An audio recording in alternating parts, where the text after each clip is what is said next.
Hello students, welcome to Dakshinai classroom. Question number 17. Let L be the given line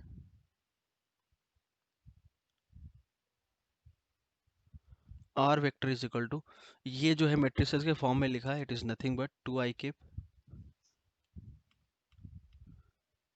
minus 2 j cap minus k cap plus lambda times minus I cap plus 0 j cap plus k cap.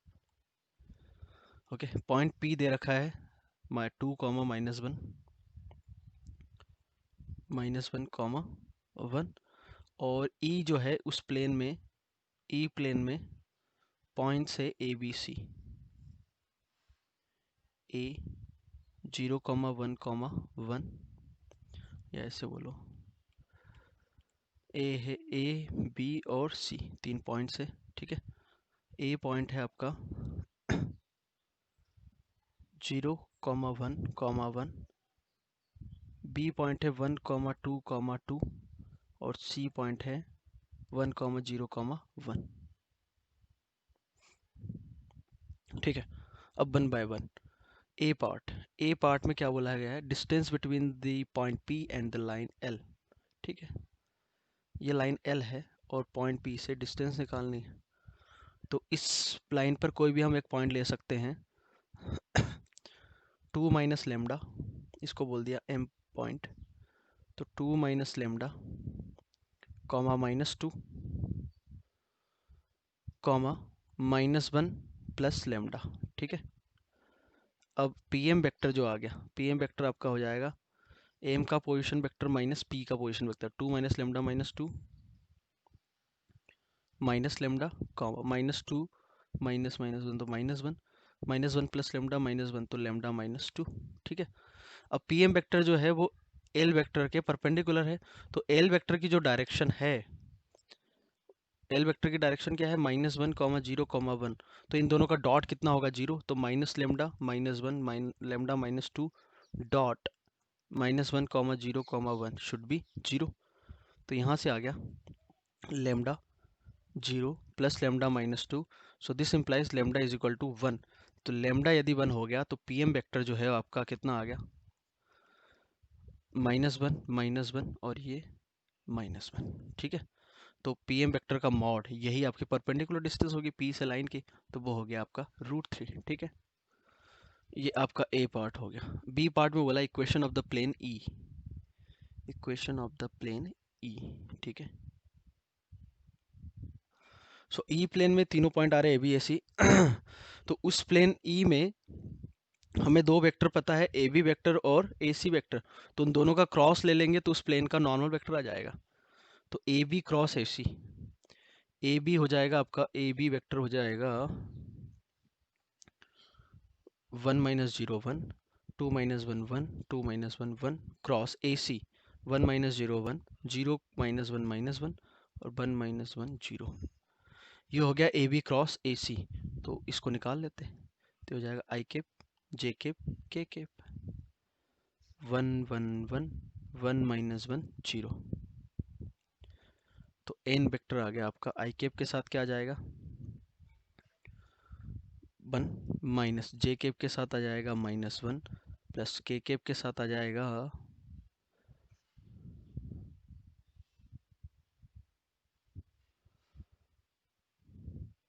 -1 -2। ठीक है, तो A B cross A सी या N vector बोलो, ये किसके बराबर आ गया आई cap plus जे cap -2 के केप। तो नॉर्मल वेक्टर की डायरेक्शन आ गई और एक कोई पॉइंट ले लो तो प्लेन की इक्वेशन आ गई।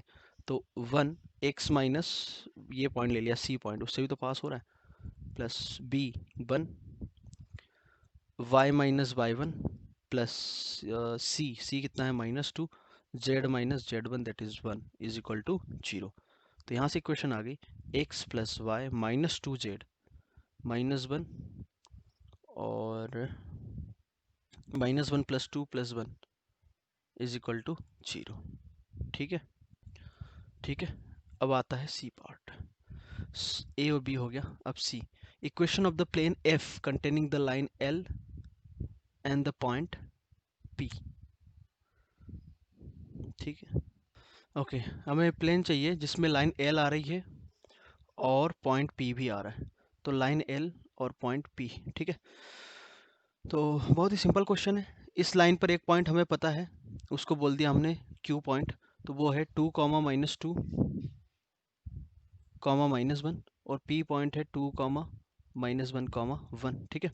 और इस लाइन की डायरेक्शन भी हमें पता है, क्या है, माइनस 1 कॉमा 0 कॉमा 1। तो इस प्लेन के लिए नॉर्मल वेक्टर उसको हमने बोल दिया N dash vector. N dash हो जाएगा आपका, एक वेक्टर ले लिया हमने ये क्यू पी वेक्टर, और दूसरा इसका नॉर्मल वेक्टर, इसका सॉरी लाइन की डायरेक्शन, तो वो है माइनस 1 0 और 1, ठीक है। तो एन डैश वेक्टर हो जाएगा आई केप जे केप के केप क्यू पी वेक्टर। तो पी का पोजीशन माइनस क्यू का, तो 2 माइनस 2 0, माइनस 1 माइनस 2 तो माइनस प्लस 1,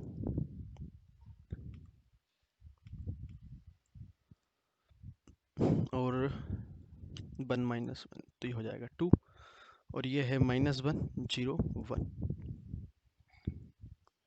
तो यहाँ से आई केप आ गया 1, माइनस जे केप आ गया प्लस 2, और के केप आ गया प्लस 1, ठीक है। तो एन डैश वेक्टर आपका आ गया, एन डैश वेक्टर मतलब नॉर्मल वेक्टर एफ प्लेन का, I cap minus 2 J cap plus K cap, ठीक है। अब प्लेन एफ की यदि इक्वेशन इक्वेशन चाहिए हमें, तो नॉर्मल है इसके लिए 1 माइनस 2 और 1, ठीक है, इज इक्वल टू 0। तो x माइनस एक्स वन, कोई भी एक पॉइंट ले लो, क्यू ले लिया हमने, तो माइनस 2, वाई माइनस, तो बाई प्लस 2, माइनस 2 है ना ये, और ये हो जाएगा z प्लस 1, ठीक। तो ये क्वेश्चन आ गई x minus 2y plus Z, और minus 2 minus 4 minus 6 plus 1 minus 5, तो इधर आके 5। ये आपका आ गया प्लेन f, ठीक है। डी पॉइंट क्या है, डी पॉइंट बोला गया है एक्यूट, यहाँ आएगा acute angle between the plane E and F, ठीक है।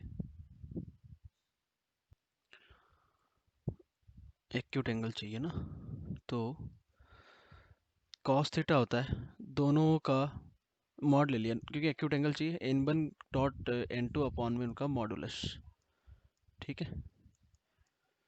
तो n one vector plane E का नॉर्मल वेक्टर जो है वो है 1 comma 1 comma minus 2, 1 comma 1 comma minus 2, और एन टू का है 1 कॉमा माइनस 2 कॉमा 1, है ना, ये जेड है, डिवाइडेड बाय इसका मॉडुलस √6, इसका मॉडुलस √6, एक्यूट एंगल चाहिए इसलिए। ये हो गया 1 minus 2 minus 4, 1 minus 2 minus 2 sorry, upon में 6 हो गया, तो 3/6, तो ये आ गया हाफ। तो cos theta is equal to half, तो एक्यूट एंगल आ गया आपका 60 डिग्री, ठीक है, π/3। एक और पार्ट बच गया, ठीक है, ये डी पार्ट हो गया। Now A part, volume of the parallelepiped by A B C and the point D -3, 0, 1, A B C और डी -3, 0, 1, -3 0 और 1, ठीक है।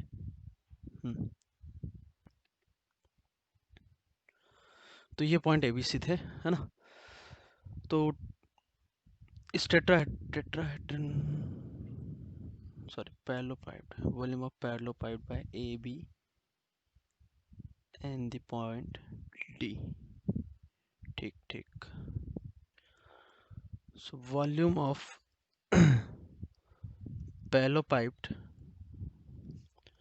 वो हो जाएगा, तीन एडजेसेंट साइड ले लो, ए बी ले ली, ए सी ले लिया, और ए डी ले लिया, तीनों ए से जाने वाली तीनों साइड, ठीक है। इसका एस टी पी या बॉक्स का मॉडुलस, क्योंकि ये तो पॉजिटिव क्वांटिटी होती है, बॉक्स निगेटिव हो सकता है, तो ये लिखा हुआ है A B cross A C dot A D का मॉड, और ए बी क्रॉस ए सी हम ऑलरेडी निकाल चुके हैं, ए बी क्रॉस ए सी, हाँ ए बी क्रॉस ए सी है 1 आई के प्लस जे के -2 के आई के प्लस जे के -2 के डॉट ए डी वेक्टर हो जाएगा डी का पोजीशन माइनस ए का पोजीशन, तो -3 कॉमा 0 - 1, तो -1 कॉमा 1 -1 0 का मॉडुलस। तो ये हो गया -3 -1 + 0 का मॉड, ये आ गया 4। So this is your answer. ठीक है, चारों पार्ट हो गए आपके, सॉरी 5 पार्ट।